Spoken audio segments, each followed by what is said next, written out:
इस वीडियो में हम लोग बात करने वाले हैं कार्टेशियन ज्वाइंट्स की। तो कार्टेशियन ज्वाइंट्स को हम लोग क्रॉस ज्वाइंट भी कहते हैं। कार्टेशियन ज्वाइंट्स में क्या होता है कि जब दो टेबल्स होता है ना, वो दोनों टेबल्स के डेटा को मर्ज कर दिया जाता है। तो यहाँ पे हम इसकी डेफिनेशन देख लेते हैं क्या है। In a Cartesian joints a record from table 1 will be merge with all the records of table 2। Cartesian joints में क्या होता है कि टेबल 1 के डेटा को टेबल 2 के सारे डेटा से मर्ज कर दिया जाता है, यानी कि जो टेबल 1 में डेटा होता है वो टेबल 2 के डेटा से मर्ज हो जाता है। ठीक है, नेक्स्ट हम आते हैं यहाँ पे number of columns in the result table. अब number of columns in the result यानी कि कितने कॉलम्स होते हैं, यानी रिजल्ट जब आता है ये एक नया टेबल बनता है। जब दो टेबल को मिला के एक नया टेबल बनता है तो उसमें कितने कॉलम्स होते हैं। तो उसमें बेसिकली जो टेबल 1 के अंदर जो कॉलम होते हैं और टेबल 2 के अंदर कॉलम होते हैं, उन दोनों कॉलम्स का जो सम होता है ना, वो ही हमारा कॉलम बनता है एक नए टेबल में। यानी कि यहाँ पे देखिए क्या लिखा हुआ है, will be number of columns in the result table will be equivalent to summation of columns present in both the tables।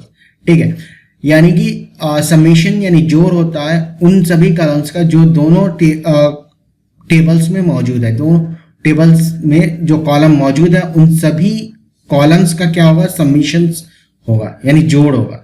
तो number of columns equal to क्या होगा, formula number of column table 1 plus number of column table 2।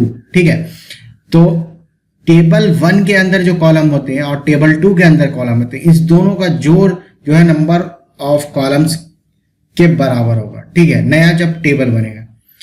Next आते हैं हम अब Ross की बात करते हैं। तो number of Ross in the result table. अब रिजल्ट टेबल जब भी एक नया टेबल बनेगा दो टेबल को मिला के, तो उसके अंदर रॉस कितने होंगे, तो वो रोज जो होते हैं वो मल्टीप्लाई होते हैं। यानी पहले टेबल के अंदर अगर 2 रोज है और दूसरे टेबल के अंदर 2 रोज है, तो वो दोनों 2 रोज मल्टीप्लाई होंगे और कितने बन जाएंगे, 4 रोज बन जाएंगे। ठीक है, number of rows in the result table will be equivalent to product of rows present in both the table.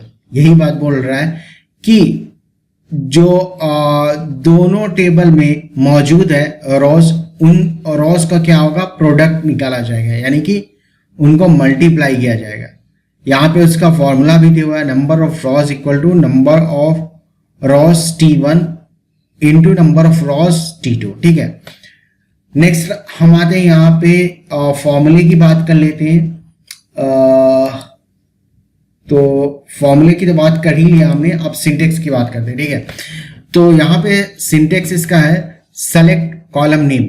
अब देखिए यहाँ पे कॉलम नेम हमने लिखा है, स्पेसिफिक कॉलम का हम डेटा देखेंगे तो कॉलम नेम यहाँ पे लिखेंगे फ्रॉम टेबल नेम 1, यानी पहले टेबल का name cross join table name 2। ठीक है, यहाँ पे कॉलम नेम लिख सकते हैं या स्टार लिख सकते हैं। स्टार लिखेंगे तो सारा का सारा कॉलम दिखेगा, कॉलम नेम लिखेंगे तो वो स्पेसिफिक कॉलम ही दिखेगा जिस कॉलम को हम देखना चाहते हैं। ठीक है, अब हम इसको एक बार समझ लेते हैं कि टेबल्स के कॉलम को कैसे जोड़ते हैं और टेबल्स के रोज को कैसे मल्टीप्लाई होता है। तो इसको देखने के लिए क्या करेंगे, हम पहले तो यहाँ पे हम 2 टेबल्स बना लेते हैं। तो जो पहले हम क्या देखेंगे, हम देखेंगे कि रोज। तो रोज में क्या होता है, रोज में क्या होता है कि हम प्रोडक्ट का काम करते हैं। क्या आप काम करते हैं, प्रोडक्ट का काम करते हैं। और कॉलम में क्या करते हैं, कॉलम में हम एडिशन का काम करते हैं। ठीक है, एडिशन का काम करते हैं या इसको हम समेशन बोल सकते हैं। तो यहाँ पे टेबल 1, ठीक है, ये टेबल 1 हमने बनाया और इसमें हमने 2 कॉलम दिया। ठीक है, कॉलम A और कॉलम B। ठीक है, ये 2 कॉलम दिया। फिर हमने टेबल 2 बनाया। ठीक है, टेबल 2 बनाया। अब इस टेबल 2 के अंदर 2 कॉलम देंगे, ठीक है। यहाँ पे 2 कॉलम दिया सी और डी, ठीक है। तो अगर हम इसके कॉलम की बात करें तो कॉलम हम निकालने के लिए क्या करेंगे, हम यहाँ पे col equal to table 1 col plus table 2 col, ठीक है। टेबल 1 में कॉलम जो है वो 2 है और टेबल 2 में कॉलम जो है वो 2 है, तो कितने हो जाएंगे, 4 कॉलम्स हो जाएंगे। तो नया टेबल जब भी बनेगा तो उसमें क्या होगा, यानी कि एक न्यू टेबल्स बना देते हैं यहाँ पे, ठीक है। और इसमें हम कॉलम भी डलवा देते हैं। तो ए बी सी और डी, ठीक है। तो कितने कॉलम हो गए, 4 कॉलम हो गए, ठीक है। अब उसी तरह से अब यहाँ पे रोज की बात आती है, तो इसके अंदर कितने रोज है, एक रोज है।